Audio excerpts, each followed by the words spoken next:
Welcome, and very warm greetings to you all. Thank you for joining us again for another Pariyatti Presents event. My name is Briha Sarathi, and I'm here on behalf of Pariyatti as its Executive Director.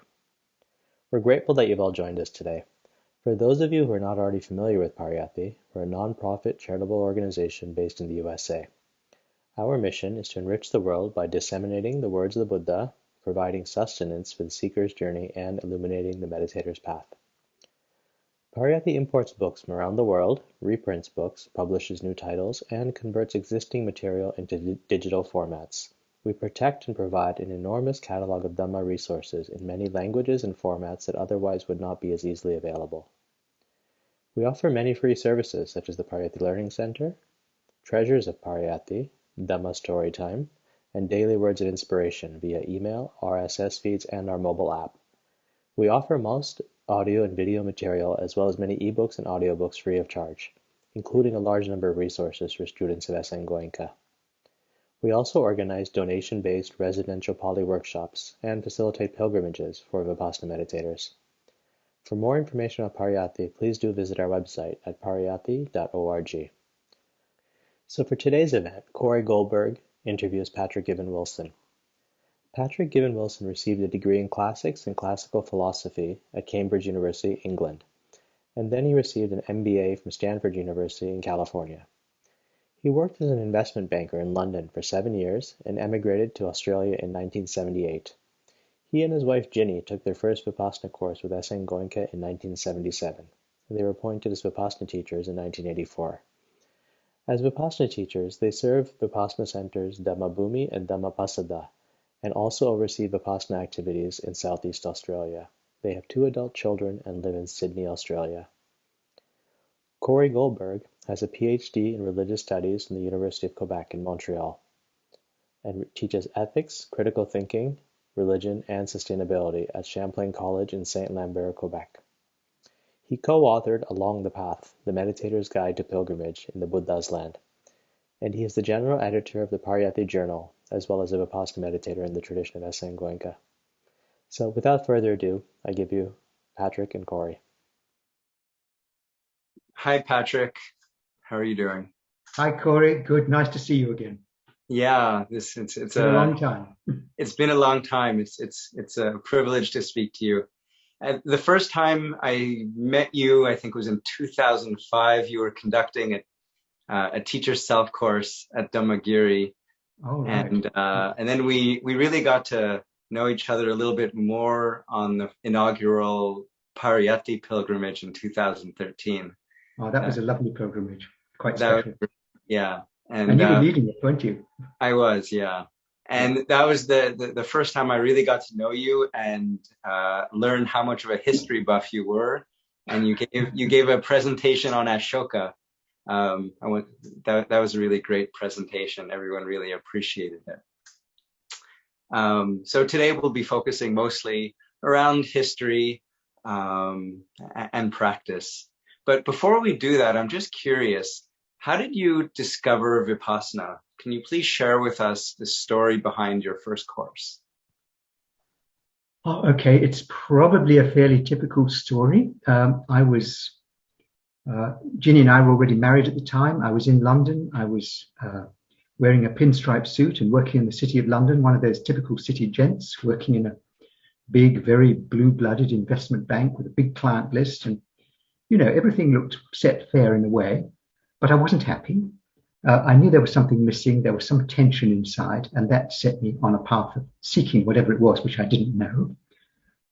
We decided to leave London, leave England, emigrate to Australia, because I could see the trajectory I was on. I had an MBA, working in a big bank. I looked at the directors of the bank and I thought, well, is that really where I want to be when I'm 40 or 50 or whatever it is? And I thought, they're nice people, but no, that's not what I want. So on the way over to Australia, we went to India. I landed up at Dharamsala, actually, and I was practicing Tibetan meditation. I'd done TM before that, didn't really know what I wanted, but figured it was meditation of some kind. And I was looking for monsoon time, so big rain, and I was looking for a Tibetan retreat center, which I'd been told about. And because of the rain and the monsoon, I got lost. And I landed up in the house of a Vipassana meditator who told me all about Vipassana. I'm very grateful to him. He lives in New South Wales. He's an Australian, lovely man. So he was my introduction, and he told me all about this course that was happening. And so Ginny was about to join me, so we went off. And poor Ginny, she arrived about 2 days from London before the course started. So she went in with jet lag, didn't know what she was going in for. And that was our first course with Goenkaji in Delhi. Wow. And did you continue the life as a banker or businessman once you returned to Australia, or once you went to Australia? No, that was it. I figured that if I continued in that, it's full time. You sell your soul, basically. It wasn't as bad in those days as it is now, with people sleeping under their desks and things. But still, there wouldn't have been any time. So I went into IT, which was an easy thing for me to go into because I had that MBA qualification. And I got a little bit of training, and then I was very lucky. They really needed people. In those days, they said, well, if you can spell the word program, you can probably be a programmer. And so I got a job, and I managed to negotiate 3 months a year holiday and a 4-day week, which today would be inconceivable. And that gave me time to meditate. That's a great life design. Yeah. Hopefully many people will be inspired by that and try to fit that into their lives. Yeah. So over the last few years, you've been giving these old student talks about the lives and teachings of the lineage teachers. Where did this passion for history emerge from? I've always enjoyed history. When I read things, I prefer biographies to fiction because I like to think and know that this really happened, and often fact is stranger than fiction.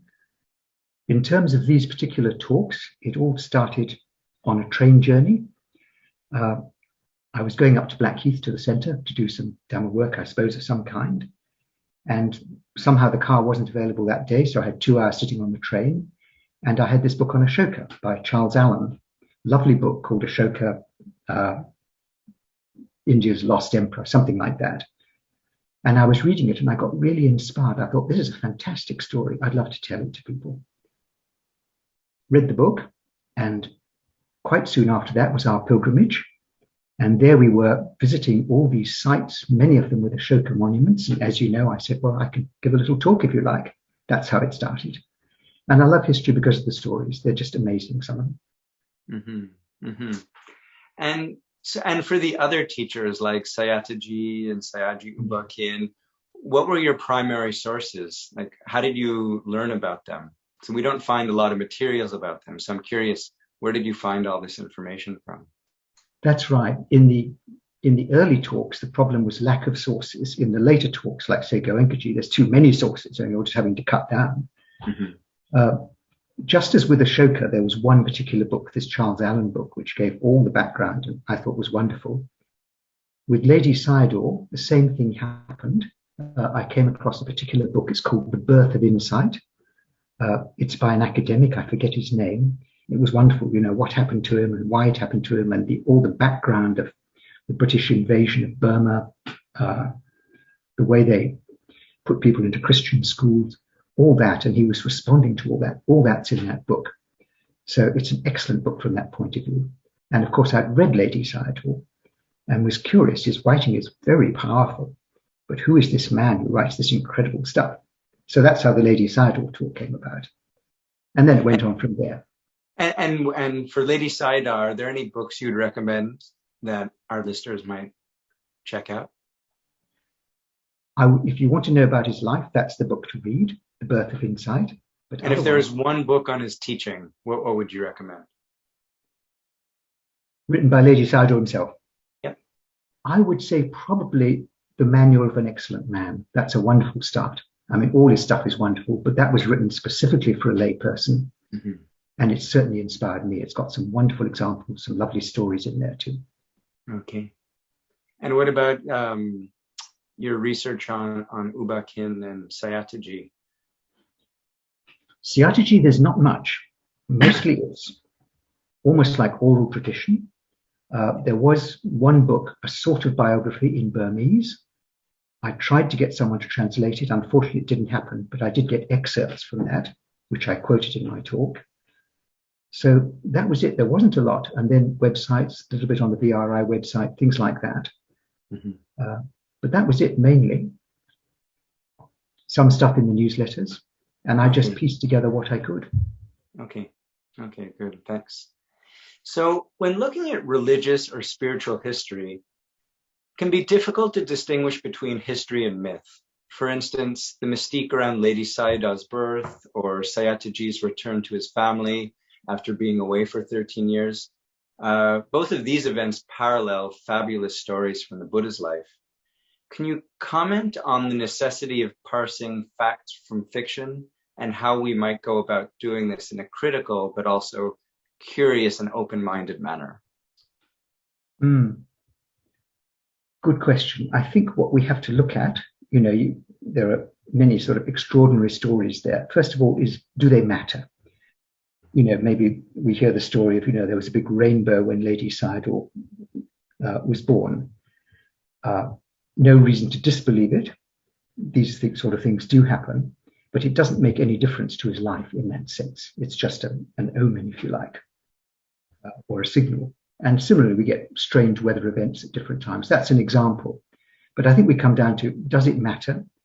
Does anybody have any motivation for making it up? Probably not in that particular case. So that's the way I'd look at it. Yeah. Okay, good. Community leaders and religious teachers often espouse that to know oneself, one must know one's roots, where one comes from. How important is it, do you think, for serious old students in our tradition to know their spiritual history? Might having a grasp of one's context or background help us become better meditators or just better informed meditators? Or are you talking about the background of the tradition or the personal background of the person? Yeah, that's right. So knowing the history of Lady Sayadaw and Sayadaji and Sayaji Ubakin and Goenkaji, are our lives enriched as meditators when we have all that background to appreciate? I would say yes, but nor is it necessary. Obviously, someone can come along, they can sit a 10-day course, they can get a huge amount out of it. But at the same time, when you read the histories of these people and their stories, how they suffered, the efforts they made and the difficulties they passed through, sometimes it's really incredible, and it gives a lot of inspiration, a lot of gratitude too. Obviously, the main story is the Buddha's story, but many others as well. That's something that came across to me very strongly when I looked at all these things. A lot of them were going along a particular path, a particular life. Like Lady Sayadaw, for instance, was, the leading teacher at the leading monastery at that time, 80,000 monks there. He was top of his game. And then suddenly he loses almost all his papers in a fire. The British invade. The whole structure of the society is turned upside down. And that forces him back into the jungle to meditate. Because before that, it was all Pariyatti. Similarly with Sayatet, he's at that stage, he's not practicing anything at all. He's just a comfortable rice trader, doing very well because the British were now in there and they were shipping rice all over the world. It was an international trade, so he was doing very well. He had a family, he'd married well, he's got a son and a daughter. He's living a perfectly happy life. And then suddenly cholera hits and he loses his son, his daughter, 5 members of his family in 2 days, something like that. And that forces him out. And again, you see these things a lot of the time. Even Goenkaji, his migraines and then the nationalization of his business, it forced him into a particular role. And it often seems that something which looks like a disaster turns out to be a big boon for Dhamma in some way, the spread of Dhamma. That came to me very strongly when I was doing all this research. And so those are good examples of how when society falls into chaos, that it's a good time to really approach the Dhamma, appreciate the Dhamma, really get involved with our practice. And when I was hearing you speak about those various stories, I started to wonder, what lessons could be learned from, let's say, Sayataji's reaction to after he lost his two children? That's when he went to go practice for 13 years quite intensively. So what lessons could we apply to the current COVID pandemic from these teachers? Remembering that death is just around the corner. As Goenkaji always says, we never know. You know, I might walk out of this room and walk under a bus. Or someone might go out and have a heart attack tomorrow. We never know. So you live your life as if you're going to die tomorrow, and you practice seriously because you've got this opportunity now. I think that's the lesson. Yeah, I often tell that to my children as well. And they don't listen. Well, in the sense that it's always important, even if we've been in a tiff or things are unpleasant or there's some conflict. When they're going to school, it's important for us to part for the day on good terms, because you never know. They can get into an accident. I can get into a car accident, and you never want to have that be the last memory of those who are so close and dear to you. That's a very good point. And also something I've learned with families is to let go. Yeah. Because for a long time I was pressing my daughter and saying, "Oh, you must go on a course. You must go on a course." Never did.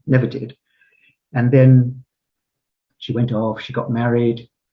And then suddenly I get a call from her. She's now pregnant. She's about to have her first child. "Oh, Daddy, I'm booked on the next course." And I'd forgotten all about it. You can't press. Yeah. Let the time ripen. Exactly. You just set an example and hope they follow it. Okay. So just coming back to Burma, and in a few of your talks, you've mentioned how the Buddha relics are housed in the Shwedagon Pagoda, and they're also today in the Global Pagoda, and we have Buddha relics at Webu Sayadaw's monasteries that we can go see. Now, why are these objects, these relics, considered sacred? Is venerating them a Buddhist practice, or is it universal? And what benefits might we gain by meditating in their presence? Well, Kory, I have to say my own personal experience of being with the relics is fairly limited. I have done so. Again, if we just venerate them, you know, you go and pay respects in front of it and go away again, there's a danger you're getting into some kind of blind faith, blind belief.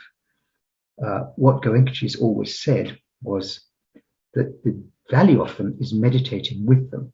And I have experienced that just to a very small extent. Once or twice I've had that experience, and it's very nice sitting in front of the relics. It's lovely.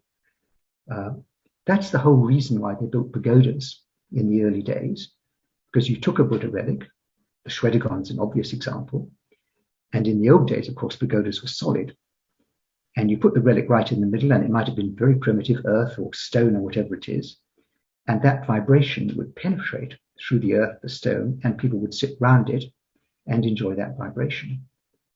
So it's the vibration that matters, and I know that Goenkaji was very shocked late in his lifetime at the way some relics were treated. You know, there was one museum somewhere, I can't remember where it was in India now, where they were just on show. You know, you went around all the various exhibits in the museum and, "Oh, here are Buddha relics." Well, really? And he actually asked all his senior teachers to write to the government of India and to these museums and say, "This is not appropriate." And the example I think I gave when I wrote my letter was, well, if we had Jesus Christ's relics, would you put them in the museum? Of course you wouldn't. It's the same thing. Mm-hmm. So it's the vibration that matters, and meditating with them is what matters. Mm-hmm. Mm-hmm. Yeah, their relics are at the National Museum in New Delhi, and there you go. In the Patna Museum. And I remember many, many years ago, my wife Michelle and I, we went, and we were with another friend. We went to the National Museum, and we were meditating in the museum near the relics. And nobody. And how was it? Oh, it was wonderful. Yeah, it was great. It was an odd experience. And then when a group of people came and they were all taking pictures of us. And then the security guard asked us to move along. Well, that's not how you display relics. Yeah. So a lot of the relics we have today are thanks to Emperor Ashoka. So he was the one who divided the relics up into the numerous, you say 84,000 stupas. So turning to Ashoka, one thing that really inspired me was his policies, his governmental policies rooted in morality and righteousness. What lessons do you think political leaders today could learn from him? I think they can learn an awful lot of lessons. I mean, he was Dhamma personified as a ruler. How often do we get a real Dhamma ruler, someone who's practicing solidly, and you just look at his achievements? It's probably the first welfare state we know about. Here's someone who, plants trees down the road so that people can walk in the shade, puts government rest houses, free rest houses, intervals, one day journeys intervals.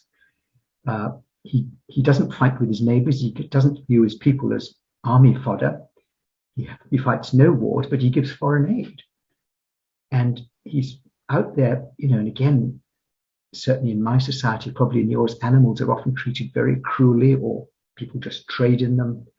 And here he is issuing proclamations of protected species, forbidding any kind of killing, which is not absolutely necessary. His whole court goes vegetarian. Yes, huge examples. And religious tolerance.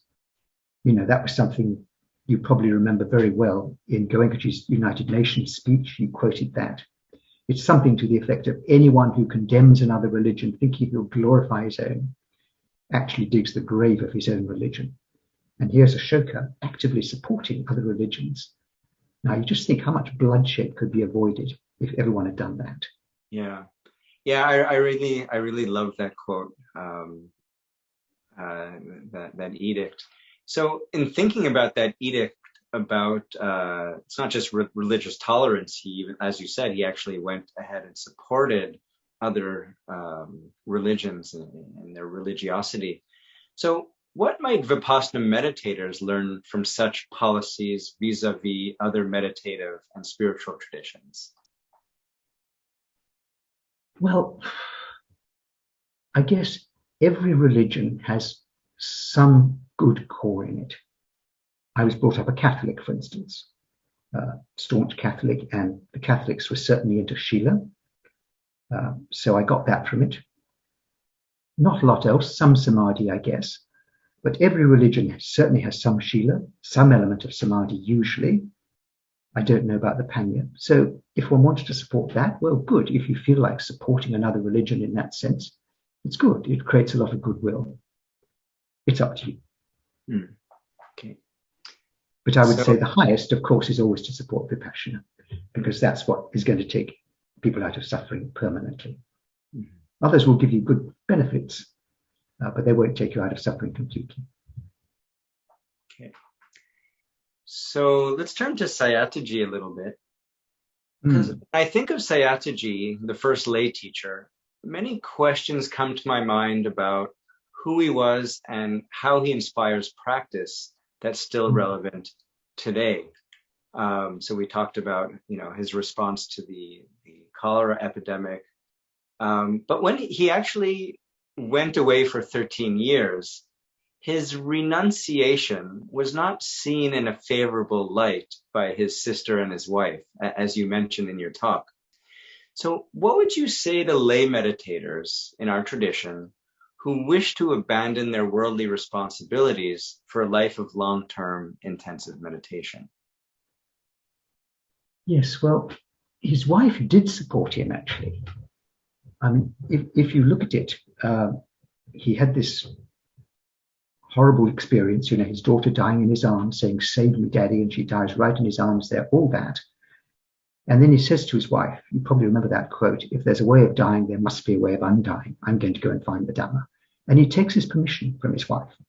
So he takes that permission, and yes, he goes out for 13 years or whatever it is, but she was supporting him all that time. She was running the farm along with her sister, making the money, and pretty regularly he'd go back home, and I guess she'd give him a wad of cash or whatever it was and keep him going. So she was supporting him all that time. The bit she didn't like was when he came back after 13 years, basically thinking he'd failed, but not giving up.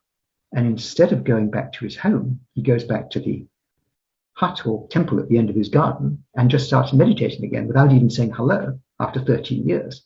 And that really annoyed him.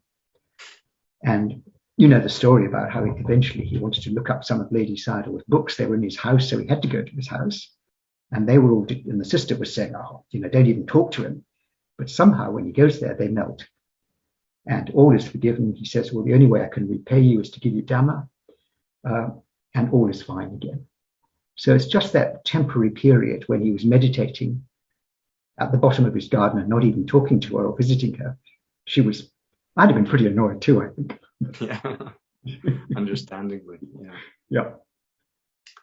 And during that time of his 13 years of intensive practice, like you just said, he felt he had been a failure. And from what I remember, that his most challenging obstacle was his weak concentration, or what he maybe perceived to be weak concentration, so much so that he almost stopped practicing altogether. And it seems that many meditators with whom I speak to today also complain that they find concentration to be a difficult task. And Lady Sayadaw, as we know from your talk, he told Sayadaw to focus his practice really on developing concentration. And in turn, Sayadaw gave similar advice to U Ba Khin. So is this something you would also tell old students who really struggle with the wandering mind, to give more importance to concentration? Kory, I'm not sure about that concentration bit. There was obviously something missing in his practice. And when we say he was a failure, he was or he felt he hadn't got what he wanted. That was quite clear. The impression I get, but then the sources are very limited here. We just have these stories written in Burmese, translated. We don't know how well they're translated. It looks as if his concentration was okay, but what was missing was the penetration. Mm-hmm.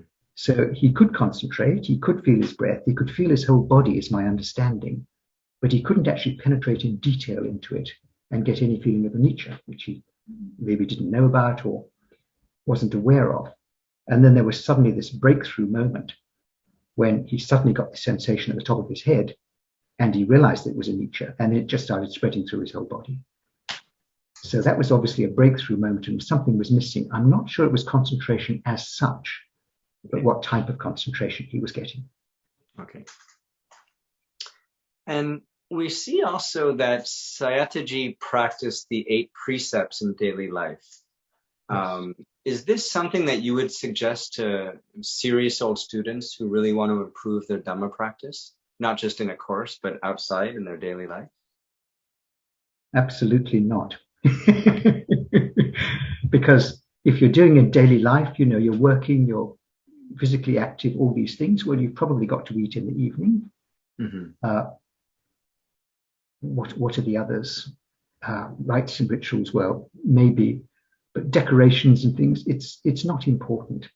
Mm-hmm. The important ones are the 5 precepts, and the 8 are just to support you in course conditions. If you're in course conditions or if you're living like a monk, sure, you have your 8 precepts. But in daily life, I think you'd be pushing it. I think it's an extreme. Mm-hmm. Mm-hmm. Okay. And also we saw in one of the photos in your presentation that Sayadaw was declared to be an anagami, a non-returner. Yes. It was like mentioned on the sign outside his center. Why do you think it was so important to announce this publicly? I think, Kory, that sign was put up later. I doubt it was put up in his time, because as you know, one of the great Buddhist sins for which you can be expelled from the Sangha is claiming attainments you don't have. Mm-hmm. And we know that Lady Sayadaw, for instance, was extremely careful about claiming his attainments, whatever he'd attained. He just gave a note to his students, including Sayadaw, after his death. And we hear of monks being stoned for claiming attainments which they didn't have. So as I understand it, Sayadaw never said anything about his attainments at all. I personally don't doubt that he was an anagami, but that is purely speculation. One of the reasons, which I think I've heard Goenkaji mention, is that when he came home, he didn't go back to his wife, as you know. He went down to the hut at the bottom of his garden, because were he anagami, living with another person in a married life would be unbearable for him at that stage. It would just be of no interest. So it doesn't surprise me, but I don't think he would have claimed anything, and I strongly suspect that notice was put up after his death. No doubt there was a Burmese tradition, quite possibly correct, that he was anagami. Do you think that maybe people made that declaration or that announcement as a way of validating a layperson as a meditation teacher? It could be. There was enormous pressure on him as a layperson, as the first lay teacher. Yeah. Everyone would have been watching him. We know from some of the stories I've told, and you know others, there was a lot of negativity, quite possibly even from the monks. You know, we hear of monks giving him a pretty hard time, forcing him to move his monastery, things like that. So everyone would have been watching him, and here he lived pretty much a perfect life. You know, we know of no mistakes he made at all. So we would have to be very careful about that. And we know about his teaching as well, Kory, because there's a book I want to mention, Journey into Burmese Silence. It's actually written by an Australian lady who took a course, a 30-day course actually, by one of the teachers, U Santain, who was appointed by Sayadaw.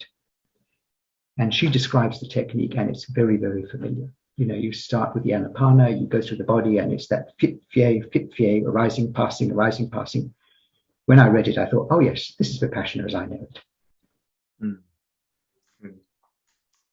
So I'd like to ask a couple of questions about Sayadaw U Ba Khin and his relationship with Webu Sayadaw, because many old students are very curious about this relationship and the relationship that Webu Sayadaw has to our tradition and the ways in which he's impacted our tradition historically and even still today.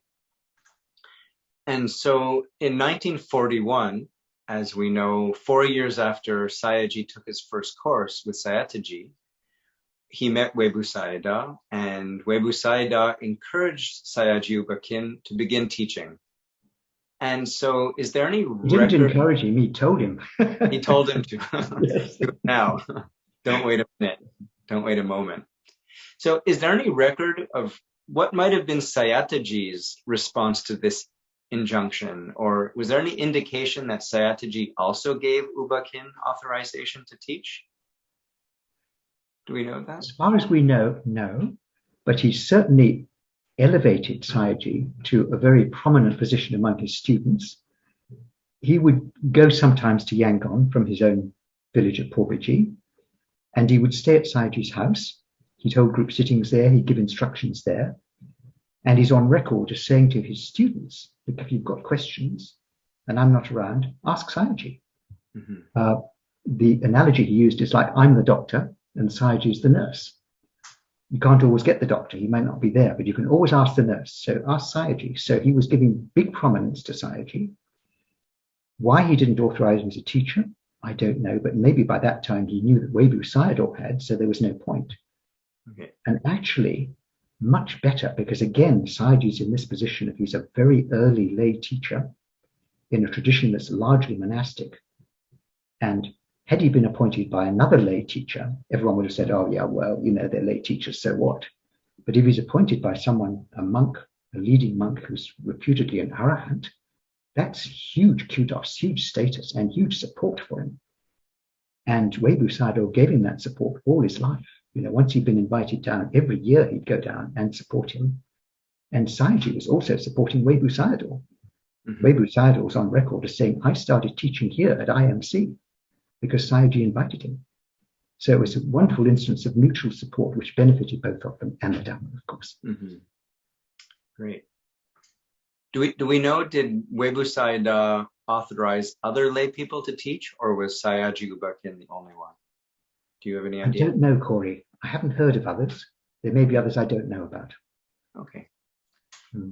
And I love the story of in 1965 when Sayagyi went to Injinbin, Webu Sayadaw's Injinbin monastery, where he ordained as a monk for 10 days. Yeah.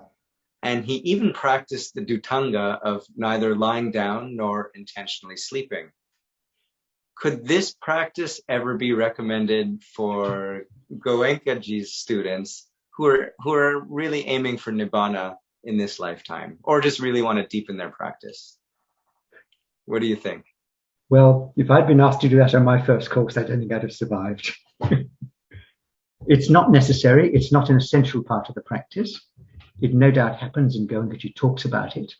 You know, on day 7 discourse, he says, well, if you're not sleeping, just meditate. But he says, relax your body, don't sit up. I think it's very much a matter of you don't take on something you can't go through with. And maybe Webu Sayadaw could do it. Obviously, he could. But that's, in my opinion, quite rare. And also, again, I think there's a danger that we become a bit like Ananda. An ego comes in. I am going to get this done. I am going to not sit down. I'm going to not sleep. I'm going to not lie down. Don't take on something you can't manage. Mm-hmm. There's an analogy given. If someone goes out into the forest and, you know, they say, I'm going to get enlightened or this or that, and then they give up. It's like falling off an elephant. You shouldn't do it. You should just take on what you can. And I think our tradition has a wonderful approach, which is Goenkaji's approach on this. You start with the 10-day courses, and then you're allowed to sit a 20, then a 30, then a 45, then finally a 60 at some point. It's all gradual according to what you can manage, because what we don't want is for people to fail and find it too difficult. So Webu Sayadaw's primary practice was Anapanasati, yes, with the emphasis on the impermanence of the sensations at the entrance of the nostrils. So I often hear students ask this kind of question. Would students of Goenkaji, could they do the same because there is sensation? Would this help meditators strengthen and maintain their concentration while simultaneously cultivating insight? Would it still be considered as part of the teachings as we know it of Goenkaji? Yes. I remember asking Goenkaji this question myself at one point, and he said, well, if you want to do it, that's fine. There's nothing wrong. It's just like in the Satipatthana Sutta, the Buddha talks about all these different starting points. And for Webu Sayadaw, the starting point was Anapana. For us also, it's Anapana. But we switched to Vedana Vipassana, which is working with the sensations. Nothing wrong if you want to do Anapana as well. But Webu Sayadaw's approach was to stay with that little area there. And as you know, he talks about it, and there are quotes about this. You feel, you know, a million things arising and passing there. So obviously he's getting sensation there, he's getting subtle sensation, and then it spreads. It spreads to the whole body, and as Goenkaji points out, you have to pass through that stage of Bhanga, and he is. The only difference is that we're feeling Bhanga in the whole body without a specific point of this up here, but Webu Sayadaw's holding his attention there and feeling Bhanga in the whole body. And then you move on from there to the Nibbanic stage. But that Bhanga stage is essential. So the starting point can be different, but the end point is always the same. Goenkaji gives that example, lovely example of like a pagoda. You know, you've got all the different entrances, but when you get up to the upper corridor, that's the Bhanga stage. It's all the same. And then you go into the central cell, which is the Nibbanic stage, and that's all the same too. Yeah. And there are bits where you probably remember the first president of Burma. He goes along to Webu Sayadaw and visits him, and he wants to know about the practice. And there's Sayagyi right there offering to take him off to a cell. And he says to Webu Sayadaw, is this man teaching the same technique as you? Webu Sayadaw says, yes, of course he is. Go and take a lesson with him. And he does. Thank you. So I just have one more question. Goenkaji spoke so affectionately about Myanmar as being the place of both his biological birth and his spiritual birth. The first time I went to Myanmar, I was a participant and also a Dhamma worker on the 2004 pilgrimage with Goenkaji. And one thing that really struck me was the joy and appreciation that Goenkaji, as well as a lot of the senior assistant teachers, had for the Golden Land and for her people. So given this attitude of gratitude for receiving this precious gift of Dhamma from Myanmar, how should meditators today respond to the violence that our Burmese brothers and sisters are currently facing? What advice can you, this is a question that comes up all the time. So what advice can you give to meditators who are thinking about this? Yeah, it's so sad. Such a beautiful people. I've been to Burma too, of course, and it's the devotion, the kindness of the people is lovely, and yet they've got this military government. I remember talking to Goenkaji about this. There was a time some years back when some meditators were wanting to get involved in politics in some way or another. You know, they felt very strongly that what was going on was wrong in whatever country they were in, of course. And I asked him about this, and he was absolutely emphatic. We do not get involved in politics as meditators. And he actually gave the example of Burma. And he said, we never say anything about what's going on there, because if we did, the people who are on the government side would never come and take courses. And he gave me the example of some course which had gone on there recently, where you've got an army colonel or a general or something sitting next to a freedom fighter in the same course. And he said, the moment you get involved in politics, that will never happen. And these people need Dhamma just as much, probably more than we do. Mm-hmm. So yes, by all means, provide food to people who need it, all those kinds of things, but don't get involved in the politics. Meditation is just so much higher. And you remember the Parinibbana Sutta, where the Buddha is asked by indirectly by Ajatasattu, you know, I'm planning to invade this country. He doesn't say yes or no. He just points out that it would be rather difficult because this country is doing very well. They're harmonious, they're unified, they respect their elders. Very, very famous statement. And he puts Ajatasattu off very skillfully. But again, he's never involved in the politics. Dhamma is far higher. Mm-hmm. So you're saying rather than getting involved in politics, it's okay to send money for food, for charity, clothing. Of course. Then you're supporting anybody who's poor, and of course metta. You send metta as much as you can. But if you start getting angry about it, who are you damaging? You're damaging yourself. Great. Well, thank you so much. Patrick, was there anything else from your side that you wanted to share? Keep practicing.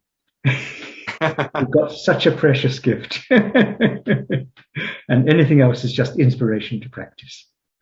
That's what gives the benefit, of course. Thank you, Patrick, for your time and for your knowledge. It was really nice to hear your thoughts on these subjects. I know lots of meditators are so curious about their history. And so this is giving them an opportunity to have some more food for thought. And it's been a real privilege to have you answer these questions and share with us. And now we will start to take questions from the audience. So we have a few questions. Could you speak to the effort of our teachers, the virya of our teachers, and how we could develop this effort in ourselves? Virya, one of the paramis, a very important parami, and not just for teachers, for everyone. But as Goenkaji always says, the virya has to be balanced. It has to be balanced with panya. You know, he gives the example of, you know, you may be running down a path, but if you're blind, if you can't see that the panya is missing, you'll run down the wrong path. And so that virya has to be balanced. And you make great efforts. But again, that lovely example he gives of Ananda trying to join the conference. You know, he's got huge virya. He's up all night. He's meditating, trying to be an arahant. He's got an aim in mind. And if you're working with an aim, I must get this stage. I must get bunk. I must become a Sotapan. I must become an arahant, whatever it is. It doesn't work. If your effort is just to observe, then it's fine. It's balanced effort. It has to be repetitive. Great, thank you. So another question that came in, what is the meaning of the word venerable, often used before the name of a teacher or a meditator or a monk? And are there any other terms that might get used to recognize an important capacity or state? Well, these are just titles. As I understand it, venerable is regularly used of a monk, and this is really part of how you address them, like you address them as Bhante. You don't talk to them by their name, nothing like that. Because in the case of a monk, we remember they've given up their whole lives to this practice. They've given away their householder comforts, all that. They've taken numerous precepts and they're practicing as best they can, as hard as they can. So yes, venerable in every sense. In other senses, I don't think it's necessary, nothing wrong. But I would be careful and only say it when you mean it. Apart from monks, where it's an honorific title, if you like, which we should use because they've given up so much. Mm-hmm, mm-hmm.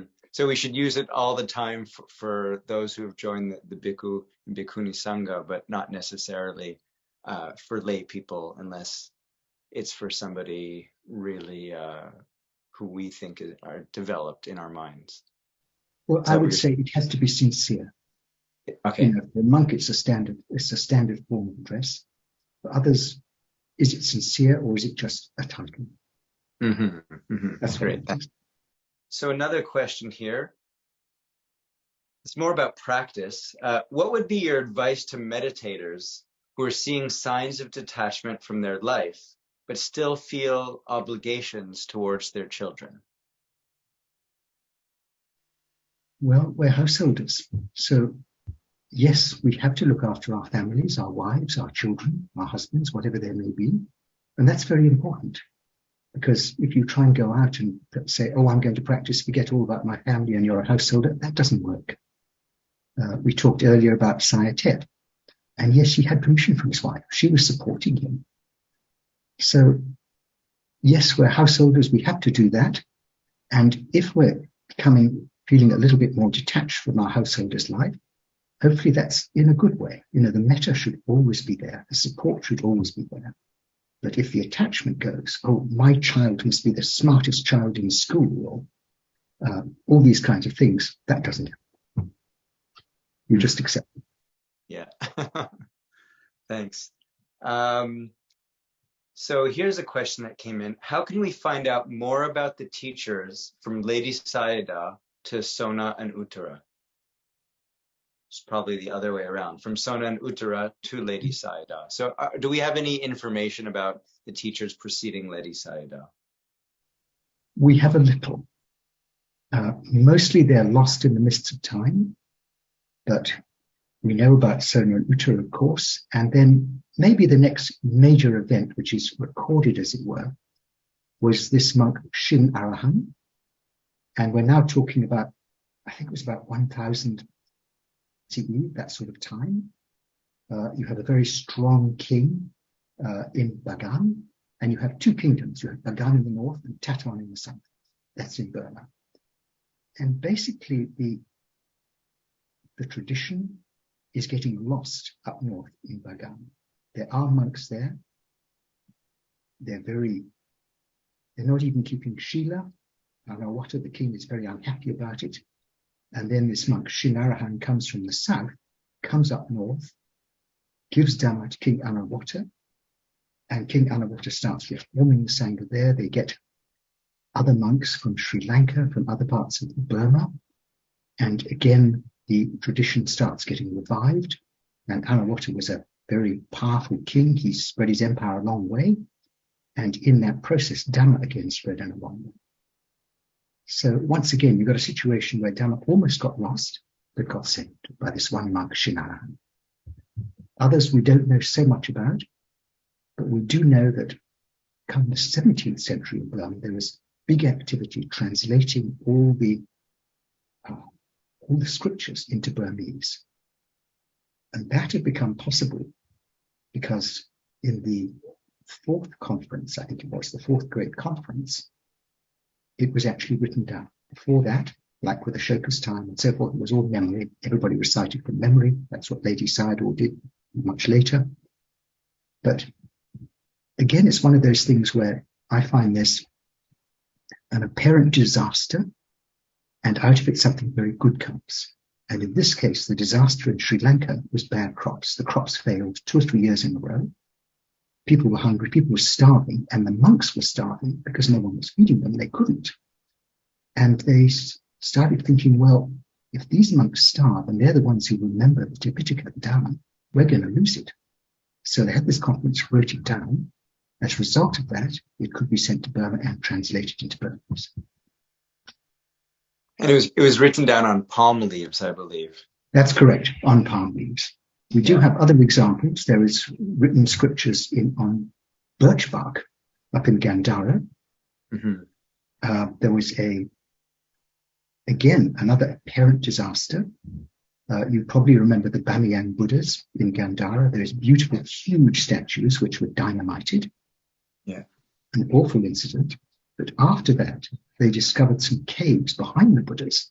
And in those were ancient manuscripts, some of the earliest manuscripts we know about in India. And they had things like the Anatta Lakkhana Sutta on birch bark in those pots in the caves.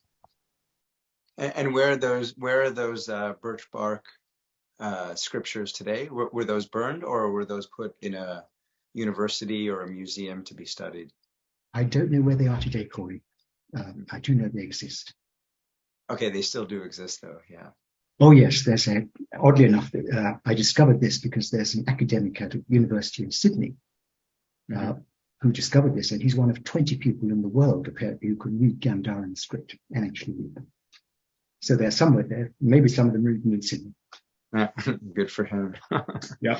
Lucky to have him. And if people want to learn more about Shin Arahant, like, are there any books that you might recommend or articles? Not really. I think the internet is probably the best place to find out stuff. Okay. That's where I discovered what I did discover.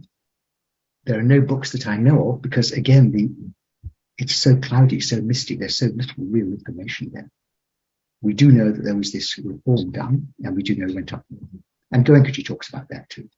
Mm-hmm, mm-hmm. So another question, why do you think Sayataji didn't choose to become a monk? Did Lady Sayadaw want him to remain as a householder? Did he have that vision that as a householder, he'd be better able to spread the Dhamma? Do you have any knowledge into that? That's a very interesting question. Lady Sayadaw never encouraged him to become a monk. And you probably remember me talking about Lady Sayadaw's visit to India much earlier, when he was really shocked at the disrespect shown to monks there and to the sacred sites. Yeah. And this realization came, which Goenkaji talks about, that if Dhamma was going to spread, it could not spread through the monks. So quite possibly, Lady Sayadaw was very happy to find a developed householder. And from Sayatet's point of view, he had his wife's sister. They'd been supporting him all these years. Why would he leave them now? And they said, look, come and teach. Teach in your hall at the bottom of the garden. We'll support you. We'll bring the carpenters along, develop it. We'll manage the courses, provide the food. So that was the first householder center, actually. Great. So we hear a lot of stories about Goenkaji, but few stories about Mataji.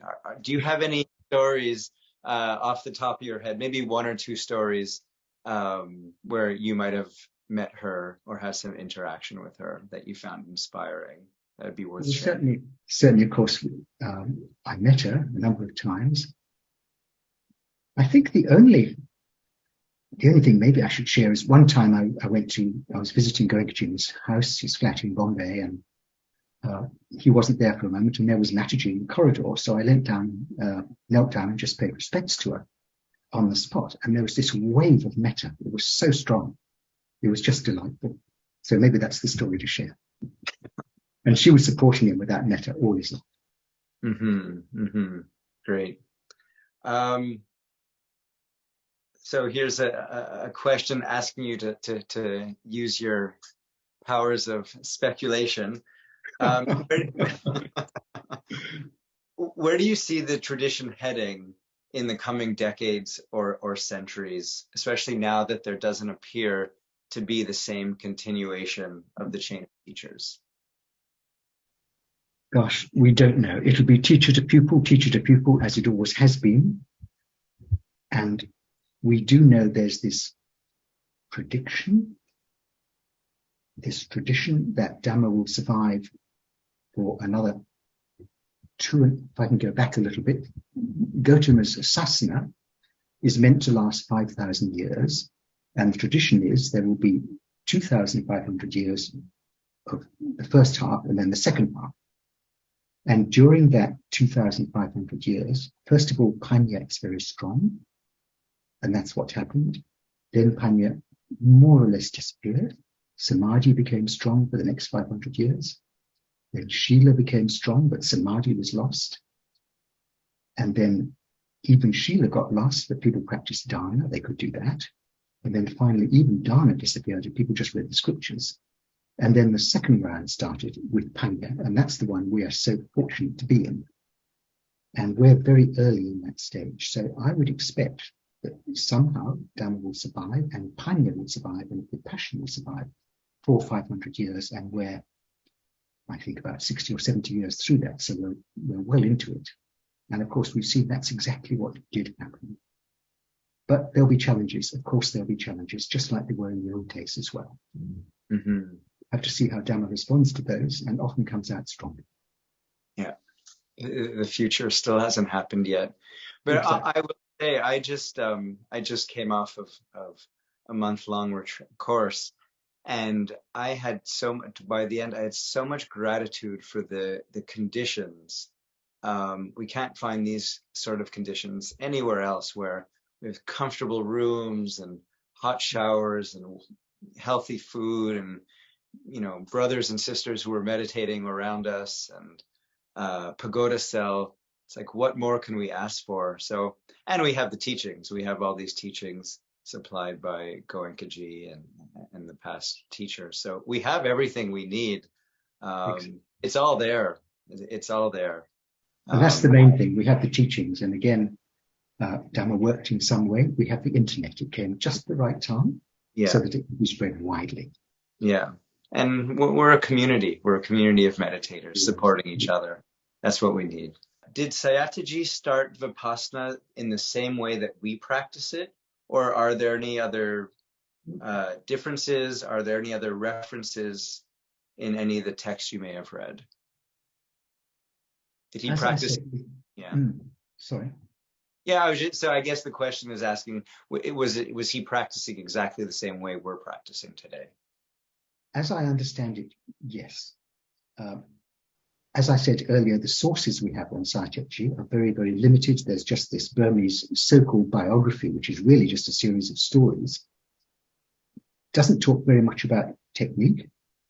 But what I do remember very clearly from this book, Journey into Burmese Silence, was Marie Barnes, the author's description of her course. And this was with a teacher appointed by Sayatet, so same tradition. And she talks about Anapana, in-breath, out-breath, and then feeling sensation all around that area. And then you spread to the body and you feel a rising, passing, in other words, anicca, all the way through the body. So to me, the wording is slightly different, but it was absolutely familiar. Okay. So my guess is Sayatet practiced in the same way that we do today. Great, thanks. Is it possible to have the Buddha's relics in a Vipassana center? No reason why not. But I think Goenkaji was very cautious about that, because what he didn't want was a great big competition between centers to try and get relics. And let's face it, we've got everything that you say. We've got those strong vibrations anyway from our own vibrations or the teacher's vibrations, Goenkaji's in some cases, whatever. We don't have to have the relics. A student asks, regarding practice, should I practice sampajanya and metta all the time, except when I'm working? what should I do when I'm nervous and I'm preparing for an exam? Can I still practice some jhana at that? Well, I think metta will be difficult for you at that stage because you're nervous, but you can certainly feel the sensations of being nervous and remember they're anicca. So your practice will always come to help you in those situations, but your life has to be natural. Your movements have to be natural. Your interactions with other people have to be natural. If you're having an argument with someone, you can't say, oh, sorry, I'm just going to go and sit and meditate for 5 minutes and then come back and talk to you. You have to live your life normally, and your awareness should become stronger and stronger. So the anicca is stronger and stronger also. Mm-hmm. And a student asks here, what is the difference between paying respects and taking refuge? Paying respects, you're just paying respects to the quality of the person. When you take refuge, you take it in Buddha, Dhamma, Sangha. And again, you're taking refuge in the gem, in the quality, for your own benefit. So slight difference. Mm-hmm. Refuge is what you take at the beginning of the course. Yeah. So somebody writes here, each of our teachers could adapt to their times, their surrounding conditions, and make contributions to the spread of Dhamma. What advice would you give to us who want to help the Dhamma remain strong in today's fast-paced world? I don't think I know how to answer that question, Kory, because yes, it is a fast-paced world, and the agitation these days, it's just incredible. If you walk down the street, probably the same for you as me, everybody's on their smartphone. They're not even looking where they're going half the time. It's tremendous agitation, but you can cut that off, and you've got your practice. Hold on to it, and make sure your practice is strong. Sadhu. A student asks here, so now you have to go into the Buddha's mind, and why did the Buddha never go to the West? Because he walked. It was too far to go. Yeah. If one decides to fully surrender to the path and abandon household responsibilities, how does one handle financial insecurities of the future? Are there any experiences that could be shared from the lineage of teachers? Well, again, either you're a householder or you're a monk. If you decide to be a monk, you give up everything. You've got no financial security at all. You don't even know where your next meal is coming from. If you're a householder, then you have to look after your financial responsibilities. If you have a family, whatever, you have to go out and you have to earn a livelihood, and you have to meld your practice with that livelihood. So two totally different paths. This particular tradition, of course, is a household tradition. And the beauty of our courses is that you can effectively be like a monk, at least for those 10 days or 20 days or 30 or whatever it is. And that's very powerful. But you're not giving up being a householder. There's an interesting little instance which I came across. Very early on, there were monks' courses. We don't have them now. And I was being ordained as a monk just for 14 days or whatever it was. And one of the questions is, do you have any debt? Which is a standard question. And I said, yes, I got a mortgage. And the monk looked a bit surprised. He said, oh, well, it doesn't matter. But it was only 14 days, not a real monk. But if you're a real monk, you give up everything. So if you ordain as a monk for a longer period or for life, then you are not supposed to be in debt. Is that it? That's one of the conditions of being a monk, because Buddha did not want people becoming monks to escape their responsibilities in the household life. You can just imagine someone might have got some huge debts and he becomes a monk just to escape his debts. That's bad volition. Mm-hmm. How important are precepts for our practice? The 5 precepts are very important. They're like the foundation. They're the quality from which all the other qualities grow. One example, beautiful example I heard somewhere was, it's like the earth from which the plants grow. Similarly, our Shila is like the earth from which all our qualities grow.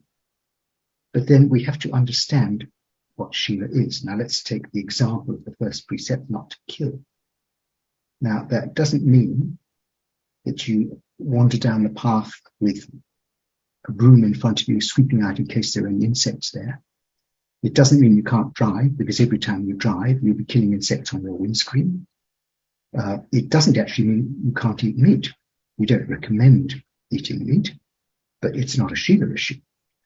So, as I recall, there are 5 requirements for each of those Shilas, actually. So for killing, as far as I remember them, is it must obviously be a living being. You must recognize it as a living being. You must intend to kill it. You must actually strike at it, and you must actually kill it. So it's the same with all of them. You intend, if let's take stealing, you want something, you intend to steal it, you actually steal it, the volition is there. If you accidentally take something which you didn't mean to take, that's not stealing. So as long as that intention is there, then you've broken the precept. And the reason why we keep these precepts is because if you break your Shila, you create all that mental impurity. You can't break it without a lot of mental impurity, and that will damage your meditation. And a serious meditator will discover that very quickly.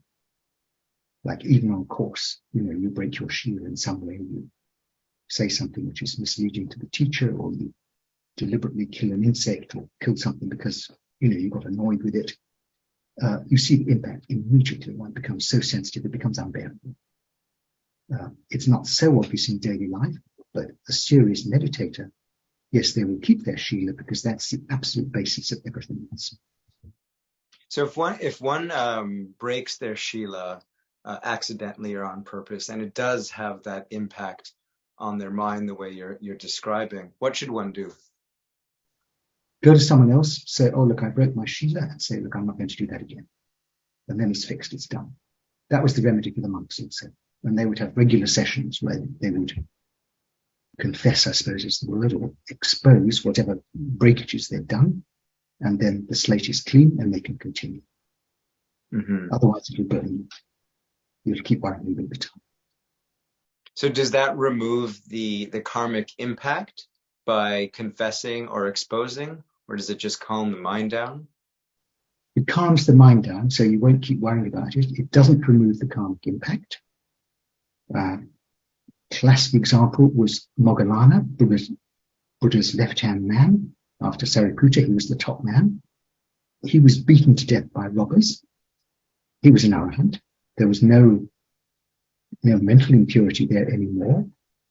But in a past life, he'd done some terrible things to his parents, had them killed, I think. And that was the karmic response. And he couldn't get out of that. So even though he was an arahant, you can't eliminate the karma. That's going to happen to you. But you've eliminated the sankhara, the mental reaction. A question just came in.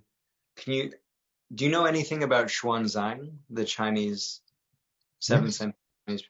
Yeah. Do you plan on doing any talk about Xuanzang, or can you just say a few words about his role in the history that might be connected to our tradition? Sure. He was from China. He became a monk himself at an early age. And China, the Dhamma had spread there, but we're not quite sure in what form it had spread there. Were the scriptures the real deal? He obviously felt that they weren't. And there was a previous monk, Fa Xian, who was about 100 or 200 years before him, who also felt the same thing, did a long journey, apparently by foot, over the Himalayas, through the desert to India, wrote glowingly about the practice of Dhamma at that time in India. He said it's wonderful, everybody is so Dhammic, and he collected a lot of scriptures, brought them back and translated them. So 100 or 200 years later, Xuanzang is doing the same thing again, but he again is unhappy. He feels that there's something missing. He doesn't fully understand what's being taught. And so he again goes out. He's already a monk, a Chinese monk himself, and takes that same arduous journey, I think at the risk of his life, because the emperor did not want him to go and said, if you go, you'll be executed. He went anyway. And he spent a long time, I think maybe 10 years in India, going around the sacred places, visiting monasteries. And he saw all these places like, say, the Banyan Buddhas, and was very impressed with them.